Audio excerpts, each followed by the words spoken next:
Well, here we are again, third time in a row, our Saginaw Bay Angling Challenge. Our winners, Dean Cushman, Larry Billings, Ed Carey, minus one guy from the cast of characters, but you guys have been pretty strong this year. 3 tournaments in a row you've won.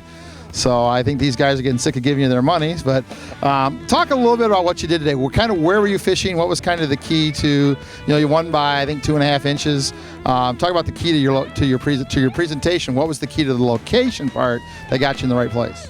I think the biggest key to that was finding structure fish, finding areas that we know would hold fish, even though we really didn't have strong marks. We kind of knew there should be fish there, and kind of one thing our pre-fishing told us is we're probably going to have to grind, and we ground hard and just hit the key spots and hit them over and over and over and sort through a bunch of fish. Okay. Larry, presentation-wise, I know you guys ran a couple different lures. Color was kind of the same, but talk a little about what you guys did presentation-wise during the day to kind of dial in and get the winning fish. We first started the beginning of the day with a basic spread, high to low, low to high. We narrowed it down. We were picking up bigger fish deeper, so we ran deeper colors or deeper lures.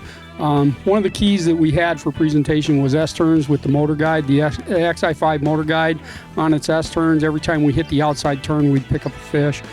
Flicker shads, Hottentots, and little rippers were our key as far as lures go. What colors? Fire Tiger was by far our best color, but pink and purple on the Hottentots was hot too. So. Eddie, talk a little bit about how the boat was moving, right? The speed, did you catch fish going straight on the turns? How'd that kind of work out for you?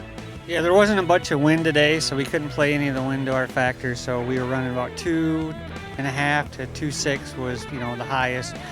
Like Larry said, doing the S-curves and so forth, we were noticing fish coming on the outside. So we tried to adjust the motor up to get to that speed on the straightaways, and then we, dial back down on our turns. So paying attention to where the lures are, getting them deep, and then paying attention to your speed and kind of keeping the boat really was a big key. All right, you've done this 4 times now this year, right? 4 tournaments. Talk about what you're going to take away from. Let's just forget today. Let's go back to all 4 of these. What's the one thing you're going to take away from tournament fishing that's going to help you become a better recreational angler in the future?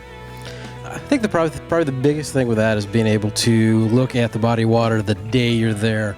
What environmental changes there are that have changed from day to day or week to week, and what is it about that time of day, time of season you're there that you can react to on the water. I mean, we had 3 tournaments in a row that conditions change so much day to day that making those adjustments, going back to things we've learned in seminars, and what can we do to change things up to be productive on the water. So not staying with something and just hoping, constantly looking at what's different and how do I change to adapt to it. Yeah, facts, not feelings. And that's what tournament fishing does. It teaches you how to react to what's going on right now and make some decisions because you're competing against other guys.